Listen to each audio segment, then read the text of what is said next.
Will you watch with me? 3 a.m. I rubbed the sleep out of my eyes. My toddler, Olivia, stared back at me. It's the middle of the night, baby. What are you watching? She frowned. The Blue Channel. Will you watch with me? Please? My wife rolled over and grunted a mushed combination of huh and what's that. That sounded a little bit more like mama. She fumbled for her phone and fought with the sheets. She sighed as if to let me know of the effort, and I kissed her on the cheek. Go back to bed, babe.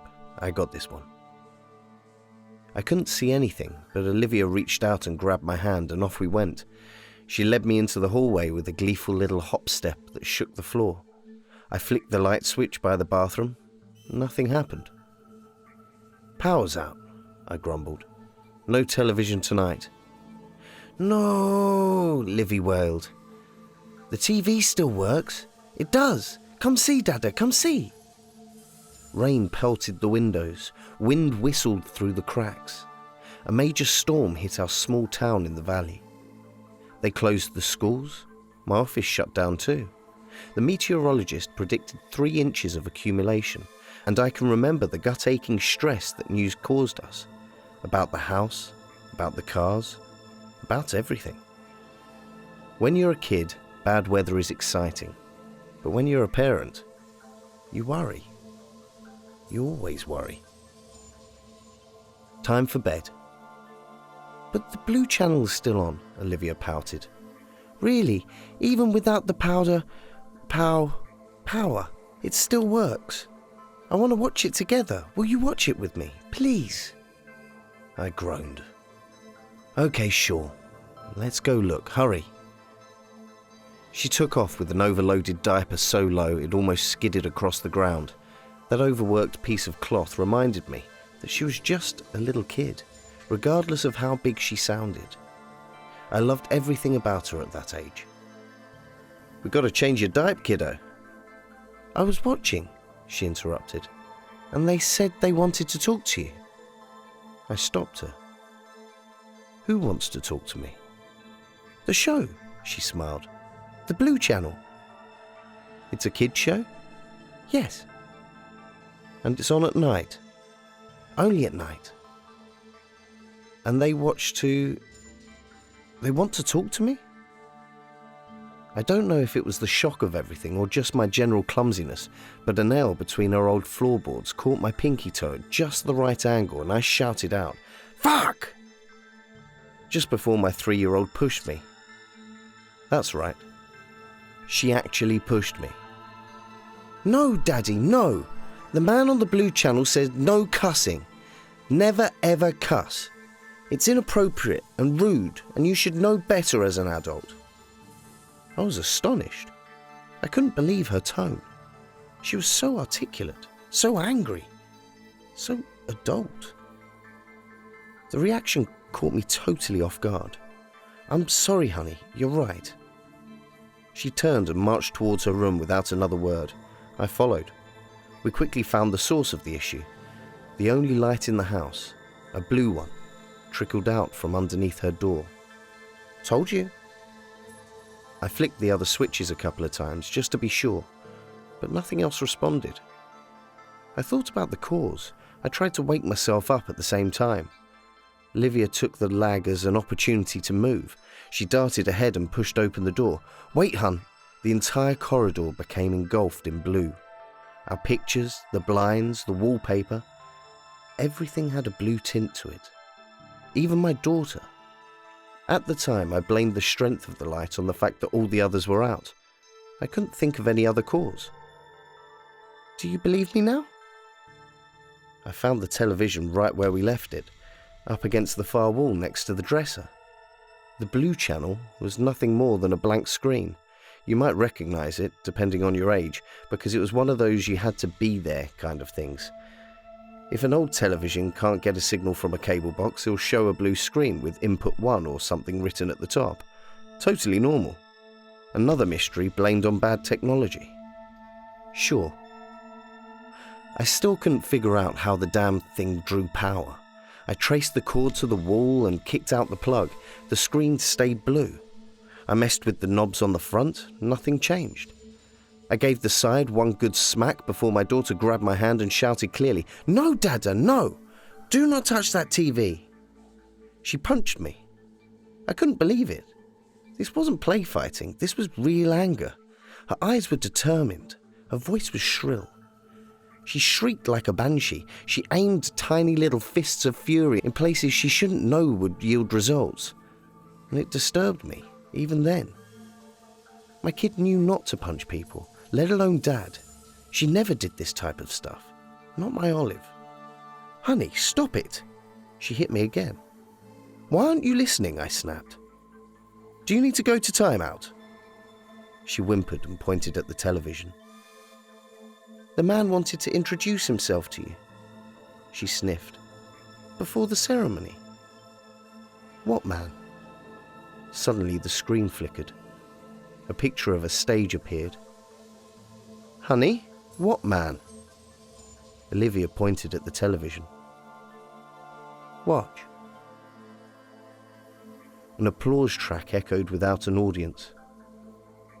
5 figures emerged from behind a velvet curtain.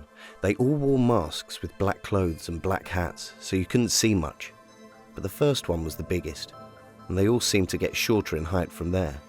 The guests paraded in a single file line towards the front of the stage. The imaginary audience jeered. The group found their way to 5 planted wooden chairs towards the back and sat down. The audience grew quiet. Suddenly, movement backstage.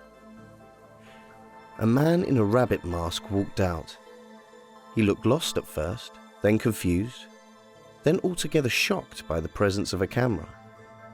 The audience laughed at his dismay. He smiled and twirled his moustache a bit. He held his hands back and flexed. Then he danced back and forth with knees up and elbows high. The audience roared with appreciation.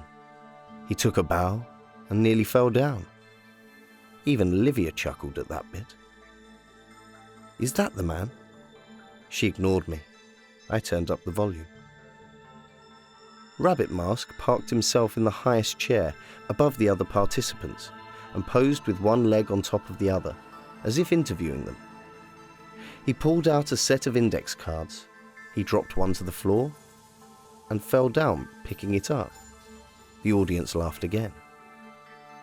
This is weird.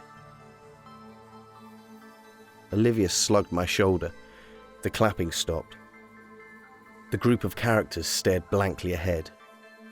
The man stayed still. "Did we interrupt?" "Yes," she answered. "You did interrupt." We waited, after what felt like an eternity, but could have been moments, when Rabbit Mask leaped from his chair and pounced forwards. The audience gasped. He approached each of the guests one by one and peeled back their masks slowly, as if revealing a prize. First up was a teenage boy with blonde hair, then a younger one with dark skin, then 2 little redheads. Finally, a boy not much older than Olivia. I studied their faces. They all looked scared. Petrified would be a better word for it. The oldest looked like he wanted to say something, but he didn't. "Olive, who are they?" Silence again. From my daughter and from the Blue Channel. This time, we waited for at least a full minute. "Okay, bedtime." Out of nowhere, Rabbit Mask rushed forward and grabbed the camera. He stared into it. At us. I mean, he really looked at us. His eyes were a crystal kind of blue. His lips were dark red. His teeth were chipped and crooked in the back, but admirably straight in the front. And when he laughed, his tongue flicked out almost like a snake's. "Why is he doing that? Don't talk, Daddy." "Why not? What's he going to do?" "Watch." Rabbit Mask let go of the cameraman. He marched back and forth with his hands on his hips, as if insulted by my insolence. The children beside him giggled in unison, but they weren't smiling. "Olivia," I stammered. "Honey, Rabbit Mask hopped to one foot and held his other. When he fell and sobbed like a baby, the audience howled with laughter. I felt my face grow red. Were they laughing at me? At what happened earlier? This isn't funny. My daughter giggled, but her face didn't seem to smile. She just stared ahead at the television. The man stopped his whining. He regained composure. He mimed the steps of checking his breath against an imaginary watch as he sat neatly in his wooden high chair. "We need to turn this off, sweetheart. Do you know how?" I fiddled with the plug again. Nothing happened. I turned the dials. Nada. I kicked the side of the television, and when Olivia tried to grab my foot, I held her, gently, to the side and kicked it some more. "You're missing it!" she shrieked. "You're missing the best part!" I turned to look, if only for a little. There was a countdown of sorts displayed on screen. The first word was 1. The camera panned to Rabbit Mask doing a jig with one of the boys, then 2. 2 boys dancing, then 3, 4, 5. The screen cut. All of the guests were seated but one. The oldest was standing at the front with his mask removed and long hair untethered.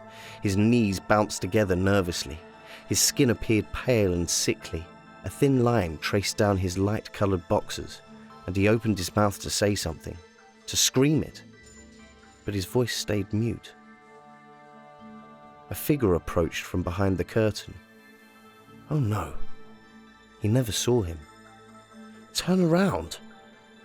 Rabbit Mask held a long machete in his hands. What the fuck? I tried again, unsuccessfully, to crack the screen. I kicked it and punched it and smacked it until my hand felt broken and knuckles went raw with blood. I just couldn't do it. I glanced back over for a second. Only a second. Rabbit Mask reared back and slashed at the poor kid's neck. One swift motion. His body fell forward like a sack of potatoes. I screamed. He hit him a dozen more times, over and over, in the back, in the legs, in the arms. Blood poured out from each wound like a hose. His body jerked and spasmed this way and that. I think the first blow must have killed him, but that didn't stop the violence one bit. Olivia clapped through the whole thing. "Honey, please get your mother." She ignored me. I looked for something metal to crack the glass. I found a wooden bat. I swung and managed to splinter it just a little bit. The picture stayed connected. I swung harder. The camera panned out for a wider shot. The remaining participants stared blankly ahead. Then they pointed. At us. My daughter nodded and began to climb inside the television. "My turn." "Olivia, it's my turn." I know what you're thinking. Fuck you, right? There's no way that could have happened. Fine. Whatever. I've heard it all 1,000 times before. Believe what you want at this point, because I know the truth.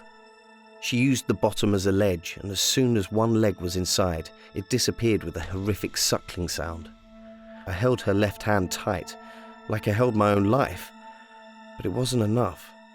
Something pulled back, something stronger. Her arm disappeared with a pop. I heard her shout, and then she was gone. The blue channel stayed lit. The participants waited. I waited. Olivia ran out from behind the curtain. She smiled at Rabbit Mask and sat down in the 5th chair beside him. He smiled back. All of them ignored the growing pool of blood at their feet. Instead, they waved to me. One by one. Like the end of some fucking sitcom. They stared at the camera and they waved. The screen shrunk. Then it went black altogether. And I never saw my daughter again. Thank you for watching this video. If you want to support this channel, we have a link in the description for that. Don't forget to give a subscribe, a like, and press the bell to get notifications. Tell us your thoughts in the comments section. You can also send us your real or fictional horror stories.